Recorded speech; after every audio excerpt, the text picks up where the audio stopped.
حضور صلی اللہ علیہ وآلہ وسلم کی وفات کا بیان۔ خاتم الانبیاء محبوب خدا حضرت محمد صلی اللہ علیہ وآلہ وسلم کی زندگی امت کے لیے بلکہ تمام مخلوق کے لیے اللہ تعالیٰ کی ایک عالی شان رحمت تھی۔ آپ اسی طرح کی وفات بھی اللہ تعالیٰ کی عالی شان رحمت ہے۔ آپ صلی اللہ علیہ وآلہ وسلم نے ارشاد فرمایا ہے کہ جب اللہ تعالیٰ اپنے بندوں میں سے کسی امت پر رحمت اور مہربانی کرنا چاہتا ہے تو اس کے نبی کو امت سے پہلے وفات دیتا ہے اور اس نبی کو امت کے لیے عیش و آرام کا سامان کرنے کو آگے بھیج دیتا ہے، اور جب کسی امت کو اللہ تعالیٰ غارت کرنا چاہتا ہے تو اس کے نبی کی زندگی میں ہی اس امت کو غارت کر دیتا ہے، کیونکہ اس امت نے اپنے نبی کا کہنا نہ مانا، اس لیے اس امت کو غارت کر کے اپنے نبی کی آنکھیں ٹھنڈی کر دیتا ہے۔ آپ صلی اللہ علیہ وآلہ وسلم کے اس فرمان سے معلوم ہوا ہے کہ آپ صلی اللہ علیہ وآلہ وسلم کی وفات امت کے لیے بلکہ تمام مخلوق کے لیے اللہ تعالیٰ کی ایک عالی شان رحمت اور مہربانی ہے، اور اللہ تعالیٰ نے آپ صلی اللہ علیہ وآلہ وسلم کو وفات میں بھی رحمت دو عالم ہونا ظاہر کر دیا ہے، اور جب آپ کی وفات تمام مخلوق کے لیے رحمت ہوئی تو آپ صلی اللہ علیہ وآلہ وسلم کی ذات پاک کے لیے کس قدر عالی شان رحمت اور نعمت ہوگی۔ اس داستان غم کا یہ بیان ہے کہ ہجرت کرنے کے بعد 10ویں برس آپ صلی اللہ علیہ وآلہ وسلم نے حج کیا، اور اس حج میں شہرت کی وجہ سے تقریباً 1,00,000 آدمی جمع ہو گئے۔ آپ صلی اللہ علیہ وآلہ وسلم نے سب کو نصیحت کی، اے مسلمانوں، میں تم کو یہ آخری نصیحت کرتا ہوں، ممکن ہے کہ اگلے سال کو حج نہ کر سکوں اور نہ ہی آ سکوں، اس لیے اس حج کو حجۃ الوداع کہتے ہیں، تم میری اس نصیحت پر عمل کرنا۔ نمبر 1، مسلمانوں کی جان و مال کی حفاظت کرنا اور کسی کی عزت میں فرق نہ آنے دینا۔ نمبر 2، آپس میں یعنی مسلمانوں میں خون ریزی نہ کرنا۔ نمبر 3، مرد اپنی بیویوں کے حقوق پورے طور سے ادا کرتے رہیں اور ان کے حقوق کے بارے میں اللہ تعالیٰ سے ڈرتے رہیں اور ناحق ان کو تکلیف نہ دیں۔ نمبر 4، عورتوں کو بھی چاہیے کہ اپنے مردوں کی تابعداری کریں اور غیر مردوں سے پردہ کریں۔ نمبر 5، سب کو قرآن مجید کے حکموں پر چلنا چاہیے، اگر ایسا کرو گے تو گمراہ نہ ہوگے۔ نمبر 6، اللہ تعالیٰ کی عبادت اس کی رضامندی کے لیے کرو۔ نمبر 7، مسلمانوں کی جماعت سے الگ کوئی اپنا نیا طریقہ نہ نکالنا۔ نمبر 8، مسلمان بھائیوں کے ساتھ محبت اور ہمدردی رکھنا۔ نمبر 9، جو باتیں دین میں نے تم کو بتلائیں وہ دوسروں کو بھی پہنچانا۔ بس آپ صلی اللہ علیہ وآلہ وسلم نے اس طرح کی آخری نصیحتیں فرمائیں اور آخری حج کر کے مدینہ میں آ گئے۔ ایک روز آپ صلی اللہ علیہ وآلہ وسلم نے اپنی مجلس میں فرمایا کہ ایک بندے کو یہ اختیار دیا گیا ہے کہ چاہے دنیا میں رہنا پسند کرے اور چاہے وہ نعمتیں پسند کرے جو اللہ تعالیٰ کے پاس ہیں۔ تو اس بندے نے دنیا میں رہنا پسند نہیں کیا بلکہ ان نعمتوں کو پسند کیا جو اللہ تعالیٰ کے پاس ہیں۔ حضرت ابوبکر رضی اللہ عنہ یہ بیان سن کر رو پڑے، یعنی سب اصحاب حیران ہو گئے کہ حضور صلی اللہ علیہ وآلہ وسلم تو ایک بندہ کا حال بیان فرماتے ہیں، اس میں کوئی بھید کی بات ہے۔ جو ابوبکر رضی اللہ عنہ رونے لگے، پھر سب کو معلوم ہوا کہ اس بندے سے مراد حضور صلی اللہ علیہ وآلہ وسلم ہی ہیں، اور سب اصحاب کہنے لگے کہ بے شک حضرت ابوبکر رضی اللہ عنہ حضور صلی اللہ علیہ وآلہ وسلم کے کلام کو خوب سمجھتے ہیں۔ حضور صلی اللہ علیہ وآلہ وسلم نے حضرت ابوبکر رضی اللہ عنہ سے فرمایا، آپ صلی اللہ علیہ وآلہ وسلم گھبرائیں نہیں، صبر اور ہمت سے کام لیں، اور سب اصحابوں سے فرمایا کہ تابعدارو، تم سب سے زیادہ احسان مجھ پر صدیق اکبر نے کیا ہے کہ اپنا مال و جان سب قربان کر دیا، اور میں ان کا بدلہ ادا نہیں کر سکتا، اللہ تعالیٰ ہی ان کو بدلہ عطا کرے گا، باقی سب کا بدلہ میں نے ادا کر دیا ہے۔ ہفتہ کے روز آپ صلی اللہ علیہ وآلہ وسلم کے سر میں درد ہوا اور بخار چڑھ گیا۔ آپ صلی اللہ علیہ وآلہ وسلم بخار اور درد کی تکلیف سے بہت بے چین ہو گئے اور بیماری زور پکڑ گئی تو حضور صلی اللہ علیہ وآلہ وسلم نے حضرت فاطمہ رضی اللہ عنہ کو اپنے پاس بلایا اور ان کے کان میں کچھ فرمایا۔ حضرت فاطمہ رضی اللہ عنہ نے فرمایا کہ اماں جان، یہ ایک خاص بھید کی بات ہے کہ میں کیوں روئی اور کیوں ہنسی۔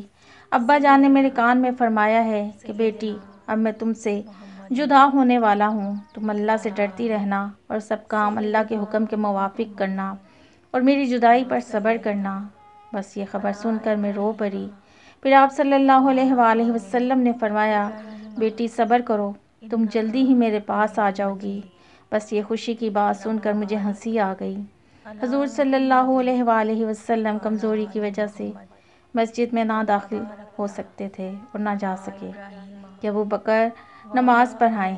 حضرت عائشہ رضی اللہ عنہا نے فرمایا کہ یا رسول اللہ صلی اللہ علیہ وآلہ وسلم، میرے ابا جان دل کے بہت نرم ہیں، آپ صلی اللہ علیہ وآلہ وسلم کی جگہ خالی دیکھ کر وہ بے چین ہو جائیں گے اور نماز نہیں پڑھا سکیں گے، بہتر ہے کہ یہ خدمت کسی اور سے لی جائے۔ آپ صلی اللہ علیہ وآلہ وسلم نے فرمایا کہ اللہ کی اور میری خوشی اسی میں ہے کہ ابوبکر رضی اللہ عنہ نماز پڑھائیں، اور آپ صلی اللہ علیہ وآلہ وسلم نے حضرت بلال رضی اللہ عنہ سے فرمایا کہ ابوبکر رضی اللہ عنہ سے کہو نماز پڑھائیں، اور یہ حکم پہنچایا گیا۔ پھر حضور صلی اللہ علیہ وآلہ وسلم پر نور صلی اللہ علیہ وآلہ وسلم نے سب دوستوں کو صبر و استقلال کی نصیحت فرمائی کہ فرما بردارو اور جان نثارو، میں نے تم کو اللہ کے سپرد کیا، تم اس سے ڈرتے رہنا، اس کی تابعداری خوب مضبوطی سے کرنا اور میری جدائی پر صبر کرنا، اور خیال نہ کرنا کہ کوئی رسول اپنی امت میں ہمیشہ نہیں رہا، اور میں نے تم کو دین کا سیدھا راستہ بتلا دیا ہے۔ اور یعنی رسول پاک صلی اللہ علیہ وآلہ وسلم چاہتے تھے کہ مرض بڑھ رہا ہے، بہتر یہ ہے کہ حضرت عائشہ رضی اللہ عنہا کے یہاں رہوں، مگر ان کے یہاں رہنے کی باری نہیں تھی، انصاف کی وجہ سے مجبور تھے، اس لیے سب بیویوں سے اجازت لینی چاہیے۔ سب بیویوں نے خوش ہو کر فرمایا کہ یا رسول اللہ، ہم آپ صلی اللہ علیہ وآلہ وسلم کی خوشی میں راضی ہیں۔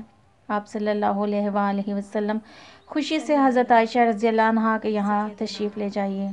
آپ صلی اللہ علیہ وآلہ وسلم حضرت عائشہ رضی اللہ عنہا کے یہاں آ گئے۔ حضرت عائشہ رضی اللہ عنہا کی بزرگی کی وجہ سے آپ صلی اللہ علیہ وآلہ وسلم کو ان کے ساتھ بہت محبت تھی۔ ایک دفعہ آپ صلی اللہ علیہ وآلہ وسلم نے حضرت عائشہ رضی اللہ عنہا سے فرمایا تھا کہ اے عائشہ رضی اللہ عنہا، یہ جبرائیل علیہ السلام ہیں، تم کو سلام کہتے ہیں۔ حضرت عائشہ رضی اللہ عنہا نے جواب میں فرمایا وعلیکم السلام ورحمۃ اللہ، اور عرض کی یا رسول اللہ، بے شک جو آپ صلی اللہ علیہ وآلہ وسلم دیکھتے ہیں میں نہیں دیکھتی۔ اس حدیث سے حضرت عائشہ رضی اللہ عنہا کی کتنی بڑی بزرگی معلوم ہوتی ہے۔ یہ مسئلہ بھی معلوم ہوا کہ ایک طرف سے دوسرے کو سلام پہنچانا درست ہے اور سلام کا جواب بڑھا کر دینا بہت اچھا ہے۔ حضرت عائشہ رضی اللہ عنہا کا بیان ہے کہ بخار کی تیزی سے آپ صلی اللہ علیہ وآلہ وسلم بار بار کروٹیں بدلتے اور کراہتے تھے، یہاں تک کہ آپ صلی اللہ علیہ وآلہ وسلم پسینہ پسینہ ہو جاتے اور یہ دعا مانگتے، یعنی اے اللہ، میں اعلیٰ درجوں کے ساتھیوں کے ساتھ رہنا پسند کرتا ہوں، یعنی انبیاء علیہ السلام کے ساتھ۔ حضرت فاطمہ رضی اللہ عنہا آپ صلی اللہ علیہ وآلہ وسلم کی حالت دیکھ کر رونے لگیں۔ حضرت عبداللہ ابن مسعود رضی اللہ عنہ کا بیان ہے، جب رسول اللہ صلی اللہ علیہ وآلہ وسلم کا وقت قریب ہوا، آپ صلی اللہ علیہ وآلہ وسلم نے ہم لوگوں کو بلایا اور ہم کو اپنی وفات کی خبر دی۔ ہم سے پوچھا یا رسول اللہ، غسل کون دے گا اور کفن کون سے کپڑے کا ہوگا، اور آپ صلی اللہ علیہ وآلہ وسلم کے جنازے کی نماز کون پڑھائے گا؟ آپ صلی اللہ علیہ وآلہ وسلم نے فرمایا میرے گھر کے لوگ غسل دیں گے، اور کپڑے جو میں نے پہن رکھے ہیں کافی ہیں، ایک کرتا، ایک تہمند اور ایک چادر، اگر چاہو تو مصری یا یمنی چادروں میں کفنا دینا۔ اور جب میرا جنازہ تیار ہو جائے تو قبر کے پاس رکھ کر سب لوگ الگ ہو جائیں، کیونکہ سب سے پہلے فرشتے نماز پڑھیں گے، پھر میرے گھر کے مرد اور عورتیں اور بچے پڑھیں گے، اور میرے جنازے کی تمام نماز میں امام نہیں ہوگا۔ پھر سب مسلمان الگ الگ نماز پڑھیں، پہلے مرد اور پھر عورتیں اور پھر بچے۔ پھر ہم نے پوچھا آپ صلی اللہ علیہ وآلہ وسلم کو قبر میں کون اتارے گا؟ فرمایا میرے گھر والے۔ سبحان اللہ۔ لکھا ہے کہ حضرت اسرائیل علیہ السلام ملک الموت جب آپ صلی اللہ علیہ وآلہ وسلم کے پاس آئے، آپ صلی اللہ علیہ وآلہ وسلم کو سلام کیا اور کہا کہ اللہ تعالیٰ نے مجھ کو بھیجا ہے، اگر آپ صلی اللہ علیہ وآلہ وسلم کی اجازت ہو تو میں روح قبض کروں۔ مجھے اللہ تعالیٰ نے حکم دیا ہے کہ آپ صلی اللہ علیہ وآلہ وسلم کی تابع داری کروں۔ آپ صلی اللہ علیہ وآلہ وسلم نے حضرت جبرائیل علیہ السلام کی طرف دیکھ کر فرمایا کہ تم کیا کہتے ہو؟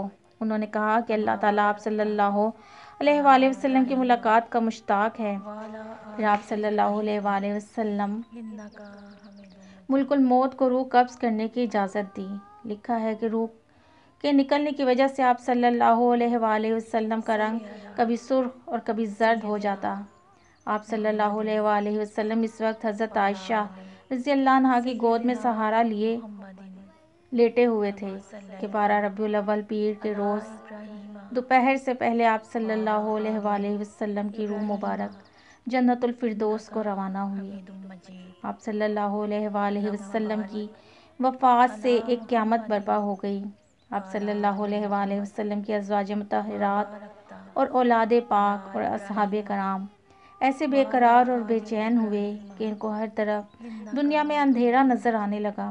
حضرت عثمان رضی اللہ عنہ کو سکتہ ہو گیا، حضرت علی رضی اللہ عنہ کی زندگی بے مزہ ہو گئی، حضرت عمر رضی اللہ عنہ بے ہوش ہو گئے اور کہنے لگے کہ جو یہ کہے گا کہ آپ صلی اللہ علیہ وآلہ وسلم کی وفات ہو گئی میں اس کو قتل کر دوں گا۔ صرف حضرت ابو بکر رضی اللہ عنہ کے ہوش و حواس باقی رہے اور انہوں نے سب کو سنبھالا۔ بے شک یہ مصیبت، یہ صدمہ، یہ غم دلوں کو ہلا دینے والا ایسا ہی تھا کہ انسان تو کیا فرشتے اور آسمان و زمین وغیرہ سب بے قراری سے روتے تھے۔ حضرت جبرائیل علیہ السلام روتے ہوئے یہ کہہ کر چلے گئے کہ اللہ کے رسول صلی اللہ علیہ وآلہ وسلم میں تو دنیا میں آپ صلی اللہ علیہ وآلہ وسلم کی وجہ سے آتا تھا۔ اسرائیل علیہ السلام روح قبض کرنے کے بعد روئے اور کہا ہائے محمد صلی اللہ علیہ وآلہ وسلم۔ حضرت علی رضی اللہ عنہ اور حضرت عباس رضی اللہ عنہ نے آپ صلی اللہ علیہ وآلہ وسلم کو غسل دینا شروع کیا۔ انصاری صحابہ نے حضرت ابو بکر رضی اللہ عنہ سے فرمایا کہ غسل کی شرکت اور برکت ہم بھی حاصل کرنا چاہتے ہیں۔ آپ نے ایک انصاری کو بھی غسل میں شریک کر دیا کہ پانی وغیرہ دے دیا کریں۔ یہ حضرات غسل دینے کے انتظام میں لگے اور حضرت ابو بکر رضی اللہ عنہ دین کے انتظام اور بندوبست میں لگے۔ کیونکہ حضور صلی اللہ علیہ وآلہ وسلم کی وفات ہوتے ہی مسلمانوں میں اختلاف پیدا ہو گیا اور منافق بے ایمانوں کو فساد کرنے کا اور دین کو مٹانے کا موقع ہاتھ آ گیا۔ اس لیے حضرت ابو بکر رضی اللہ عنہ نے اس بڑے درجے کا فریضے کو سنبھالا۔ وہ وقت صحابہ پر بڑی مشکل اور مصیبت کا تھا۔ ایک حضور صلی اللہ علیہ وآلہ وسلم کی دین کی حفاظت کا مسئلہ اہم اور دین کی حفاظت بغیر خلیفہ بنائے ہوئے ہو نہیں سکتی تھی، اور بغیر سب مسلمانوں کی رائے کے خلیفہ بننا مشکل تھا۔ حضرت صدیق اکبر رضی اللہ عنہ نے سب اصحابوں کو جمع کیا اور سب کی رائے سے آپ خلیفہ ہو گئے۔ المختصر، حضور صلی اللہ علیہ وآلہ وسلم کو غسل کے بعد 3 سفید یمنی کپڑوں میں کفنایا گیا۔ پھر دفن کے بارے میں خیال ہوا کہ کہاں دفن کیے جائیں۔ حضرت ابو بکر رضی اللہ عنہ نے فرمایا کہ میں نے رسول اللہ صلی اللہ علیہ وآلہ وسلم سے سنا کہ انبیاء علیہ السلام کی جس جگہ روح قبض کی جاتی ہے وہ اسی جگہ دفن ہونا پسند کرتے ہیں۔ بس حضرت عائشہ رضی اللہ عنہا کے حجرے میں جہاں آپ صلی اللہ علیہ وآلہ وسلم نے وفات پائی، اسی جگہ حضرت طلحہ رضی اللہ عنہ نے بغلی دار قبر تیار کی اور آپ صلی اللہ علیہ وآلہ وسلم کے جنازہ پاک کو قبر انور کے پاس رکھ کر سب الگ ہو گئے۔ تھوڑی دیر بعد آپ صلی اللہ علیہ وآلہ وسلم کے گھر والوں نے نماز جنازہ پڑھی۔ پھر سب مسلمان مردوں اور عورتوں اور بچوں نے الگ الگ نماز جنازہ پڑھی۔ حضرت علی رضی اللہ عنہ اور حضرت عباس رضی اللہ عنہ حضور صلی اللہ علیہ وآلہ وسلم کے چچا نے، اور حضرت کشم رضی اللہ عنہ اور حضرت فضل حضرت عباس رضی اللہ عنہ کے دونوں بیٹوں نے آپ صلی اللہ علیہ وآلہ وسلم کو قبر انور میں اتارا اور آپ صلی اللہ علیہ وآلہ وسلم کی لحد پر 9 اینٹیں کچی لگائیں، اور دفن کرنے کے بعد حضرت بلال رضی اللہ عنہ نے ایک مشک پانی قبر پر چھڑکا۔ آج تک آپ صلی اللہ علیہ وآلہ وسلم کی قبر انور اندر سے کچی ہے۔ کافر بے ایمانوں نے آپ صلی اللہ علیہ وآلہ وسلم کی لاش مبارک کو ایک دفعہ نکالنے کی کوشش کی تھی، تو ایک مسلمان بادشاہ نے حفاظت کے لیے قبر انور کے چاروں طرف تانبا اور لوہا پگھلا کر بھروا دیا تھا، اور گنبد بھی پختہ بنوا دیا تھا۔ پیر کے روز آپ صلی اللہ علیہ وآلہ وسلم کی وفات ہوئی، اور منگل کا روز گزار کر بدھ کی رات میں آپ صلی اللہ علیہ وآلہ وسلم کو دفن کیا گیا۔ دفن میں دیر اس لیے ہوئی کہ ہزارہ مسلمانوں کا الگ الگ نماز پڑھنا، صحابہ میں اختلاف ہونا، منافق بے ایمانوں کا فساد اٹھانا، دین کی حفاظت کے لیے خلیفہ مقرر کرنا، حضور صلی اللہ علیہ وآلہ وسلم کی لاش مبارک کا سڑنے سے پاک ہونا، خلیفہ مقرر ہونے سے سب فسادی قبضے میں آ گئے۔ غرض یہ کہ اس صدمہ عظیم میں بعض صحابہ دیوانوں کی طرح بے قرار ہو کر مدینہ نکل گئے، اور دن رات آپ صلی اللہ علیہ وآلہ وسلم کی جدائی میں روتے پھرتے رہے۔ کیسے نہ روئیں اس ذات مقدس کو کہ جن کی محبت میں رونا خدا کی ہی محبت میں رونا ہے، اور جن کی یاد اللہ ہی کی یاد ہے، جن کی تابعداری سے اللہ تعالیٰ راضی ہوتا ہے، اور جن کے جمال با کمال سے بھوک پیاس دور ہو جاتی ہے، جن کی صحبت میں بیٹھنے سے دنیا اور آخرت کی خوبیاں حاصل ہوتی تھیں، جو دوزخی کو جنتی بناتے تھے۔ وہ دن تھے کہ آپ صلی اللہ علیہ وآلہ وسلم کے دیدار پر انوار سے دل باغ باغ ہوتے تھے، اور اب وہ دن ہے کہ آپ صلی اللہ علیہ وآلہ وسلم کی جدائی سے دل داغ داغ ہیں، اور آپ صلی اللہ علیہ وآلہ وسلم اپنے حجرے میں دفن ہیں، اور مزار کو دیکھ کر دل پھٹے جاتے ہیں۔ ہر ایک عاشق گویا زبان حال سے اپنے دل کا حال کہتا ہے۔ حضور صلی اللہ علیہ وآلہ وسلم اپنے روضہ اطہر میں زندہ ہیں۔ حضرت ابو درداء رضی اللہ عنہ کا بیان ہے کہ رسول اللہ صلی اللہ علیہ وآلہ وسلم نے فرمایا کہ اللہ تعالیٰ نے زمین پر حرام کر دیا ہے کہ وہ نبیوں کے جسم کو کھائے، بس خدا کہ پیغمبر اپنی قبروں میں زندہ ہیں، اور ان کو رزق بھی دیا جاتا ہے۔ رزق کا ملنا عالم برزخ کے مناسب ہے۔ شہید لوگ بھی زندہ ہوتے ہیں، ان کو بھی رزق ملتا ہے، مگر انبیاء علیہ السلام شہیدوں سے بہت بڑا درجہ رکھتے ہیں۔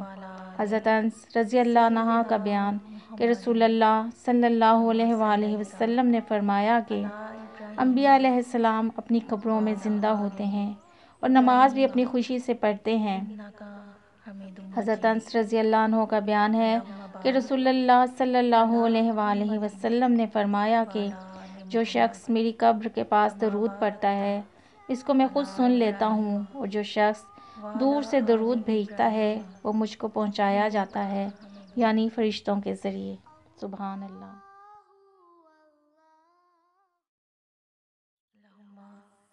صلی علی سیدنا محمد